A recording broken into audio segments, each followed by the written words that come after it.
The air over the Philippine Sea in June of 1944 was thick with the suffocating humidity characteristic of the Mariana Islands during the summer months.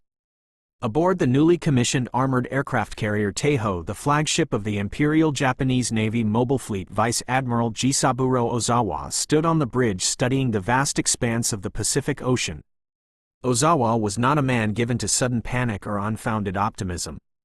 Standing 6 feet and 7 inches tall, an unusually imposing figure for a Japanese officer, he was widely considered the most brilliant tactical mind in the Imperial Japanese Navy regarding naval aviation. He had been instrumental in developing the very concept of the concentrated carrier striking force that had wreaked havoc across the Pacific in the early months of the war. But as he reviewed the intelligence reports filtering in from scout planes and submarine pickets regarding the composition of the American Fifth Fleet, he confronted a stark, terrifying reality. The United States Navy had not merely replaced its losses from the catastrophic early battles. It had completely reinvented the mathematics of naval warfare. The fleet arrayed against him was not a collection of independent ships fighting under a loose command structure, but a deeply integrated mechanized organism of destruction centered on a tactical doctrine that the Japanese High Command had only just begun to fully comprehend. To understand the depth of the realization that washed over the Japanese Naval Command, one must examine the genesis of carrier doctrine prior to the outbreak of hostilities. In the 1930s, both the United States and Japan experimented with the operational deployment of aircraft carriers. The Japanese, under the visionary guidance of officers like Minoru Genda and Jisaburo Ozawa, had pioneered the concept of the Kido Butai or mobile force. This doctrine dictated that aircraft carriers should not be dispersed among the battleship fleet as mere scouting assets but should be massed together in a single striking formation. By pooling the air groups of 4 or 6 carriers into massive coordinated strike packages, the Japanese achieved a concentration of offensive firepower that no fleet at the time could withstand. This was the tactical framework that allowed for the devastating strike on Pearl Harbor and the subsequent sweep across the Indian Ocean. The initial American doctrine, by contrast, had often treated carriers as independent task forces operating singly or in pairs. But the crucibles of the Coral Sea and Midway had forced a rapid and brutal evolution within the United States Navy. The shift began to materialize in the minds of Japanese intelligence officers and fleet commanders during the Solomon Islands campaign, but it fully crystallized with the arrival of the Essex-class fleet carriers and the formation of Task Force 58 under the command of Admiral Mark Mitcher.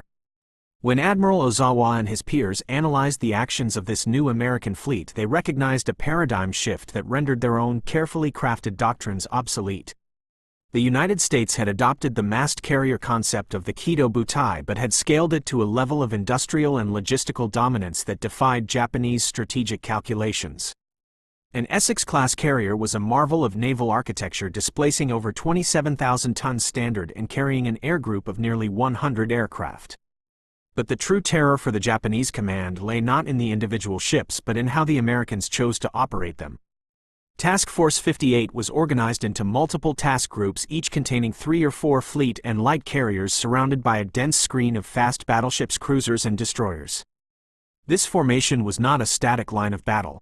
It was a circular defensive fortress resting on the surface of the ocean, projecting an umbrella of anti-aircraft fire and fighter protection that stretched for hundreds of miles in every direction. The Japanese observers noted with growing alarm that the American formations were virtually impenetrable. The heart of this impenetrable defense was a technological advantage that the Imperial Japanese Navy could not match: the widespread and sophisticated use of radar integrated with centralized command and control.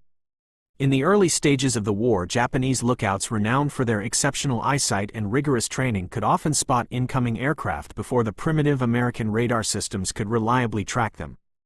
But by 1943, the technological balance had shifted decisively. American ships were now equipped with advanced SK air search radars capable of detecting high-flying aircraft formations at distances exceeding 100 miles. This technological leap alone was significant, but the true revolution was the Combat Information Center, or CIC. The Japanese command realized that American ships were no longer fighting as isolated units reacting to what they could see. Instead, radar data from across the fleet was funneled into these darkened rooms where officers stood over plotting boards tracking every aircraft in the sky.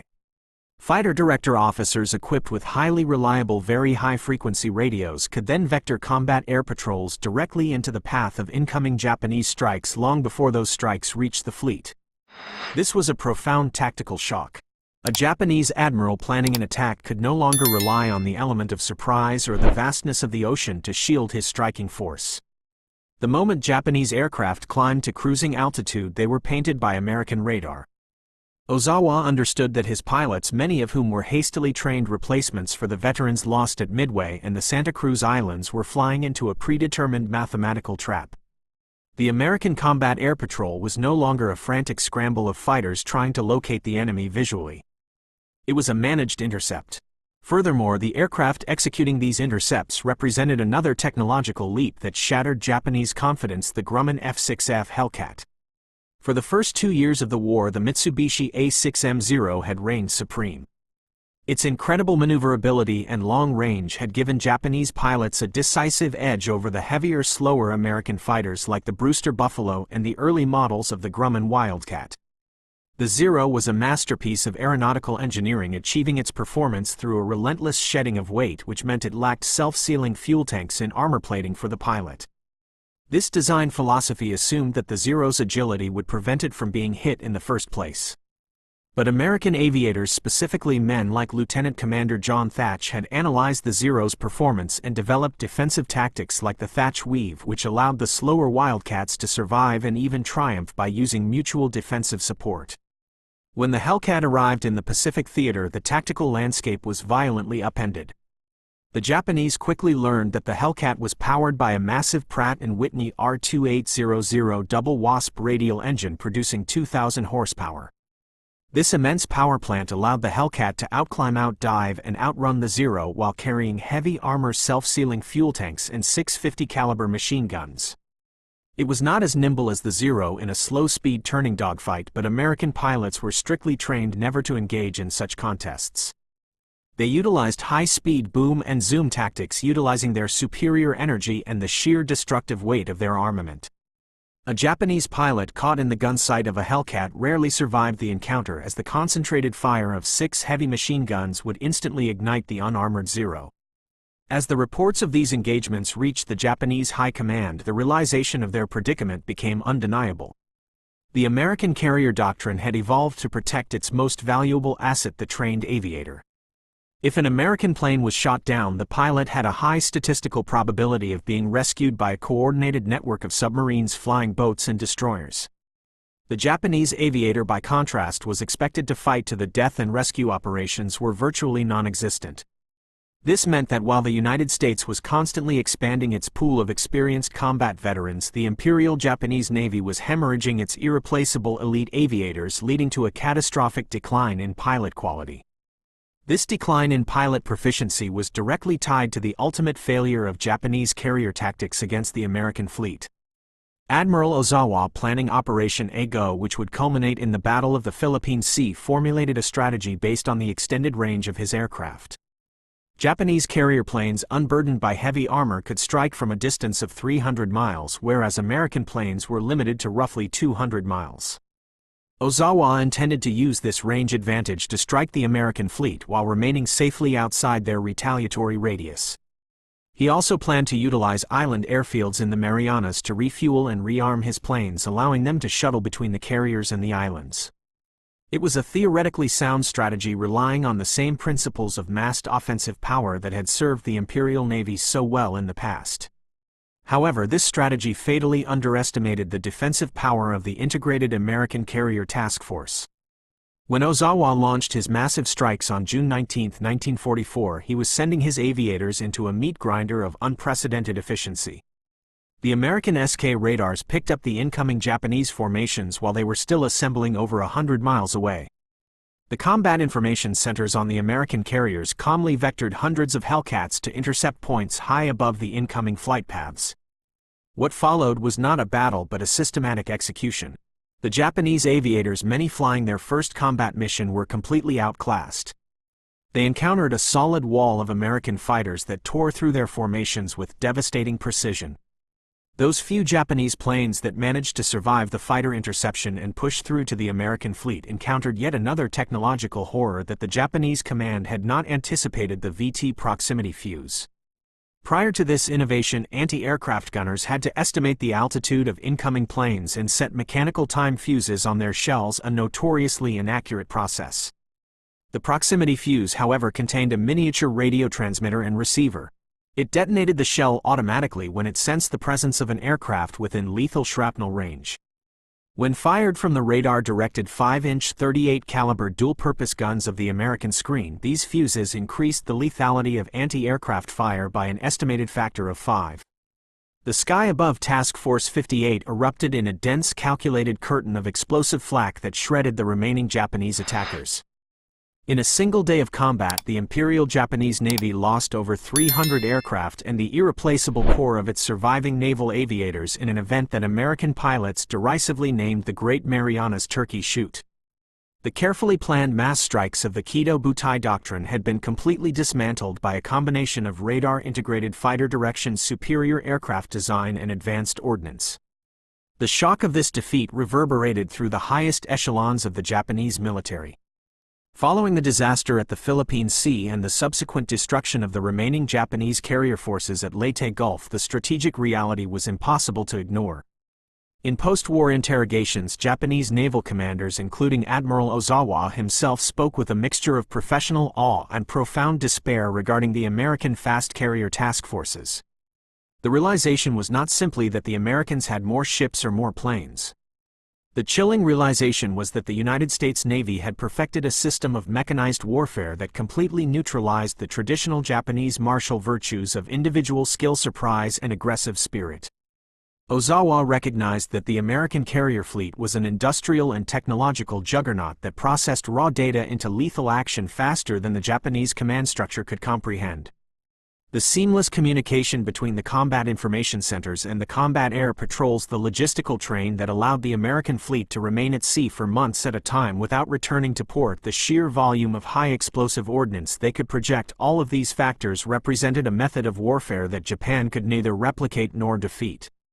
The doctrine of the single decisive surface battle, the Kantai Kessen, which had guided Japanese naval strategy since the days of the Russo-Japanese War, had been rendered entirely meaningless by an enemy that fought not with individual ships but with an interconnected hemisphere of radar, steel, and aviation fuel.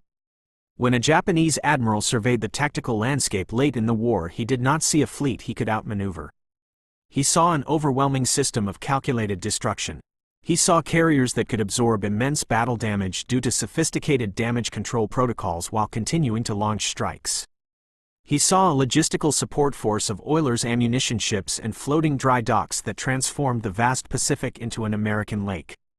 He saw the complete and utter triumph of an industrial society that had turned the chaotic art of naval aviation into a standardized, scientifically managed process of annihilation.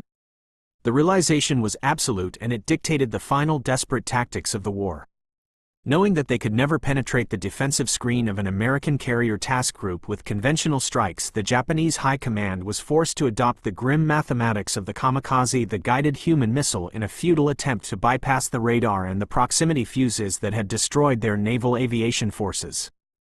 This shift in itself was the ultimate silent admission by the Japanese Admiralty that the American mastery of carrier tactics was absolute, insurmountable, and fatal to the existence of the empire. The progression from the daring, innovative strikes of 1941 to the desperate suicide missions of 1945 traces the exact arc of this realization. Every American technological advancement, from the implementation of frequency-shifting radar to the deployment of the high-velocity aircraft rocket, was meticulously recorded by Japanese intelligence, but recording the data and countering it were two entirely different realities. The Japanese industrial base, starved of raw materials by the devastatingly effective American submarine campaign, could not produce the necessary countermeasures. They could not manufacture an engine powerful enough to match the Pratt & Whitney radial, they could not produce the vacuum tubes required to mass-produce proximity fuses, and they could not refine the high-octane aviation fuel needed to properly train their surviving pilots. Thus, the Japanese admirals were forced into a state of strategic paralysis. They possessed the theoretical knowledge of how the American fleet operated, they mapped the overlapping rings of the task group formations, and they understood the vectoring protocols of the fighter directors, but they lacked the physical means to disrupt the system. They were trapped in a war of attrition against an adversary that treated warfare as a massive engineering problem to be solved with overwhelming logistical and technological force. The legendary fighting spirit, the Yamato Damashi, upon which the Imperial Japanese Navy had built its entire ethos, proved entirely useless against a perfectly calculated radar intercept solution. This cold mechanical reality is what ultimately broke the strategic back of the Japanese High Command long before the final instruments of surrender were signed. It was the realization that in the vast, deadly theater of the Pacific they had been out-engineered, out-produced, and fundamentally out-thought in the entirely new dimension of integrated carrier warfare.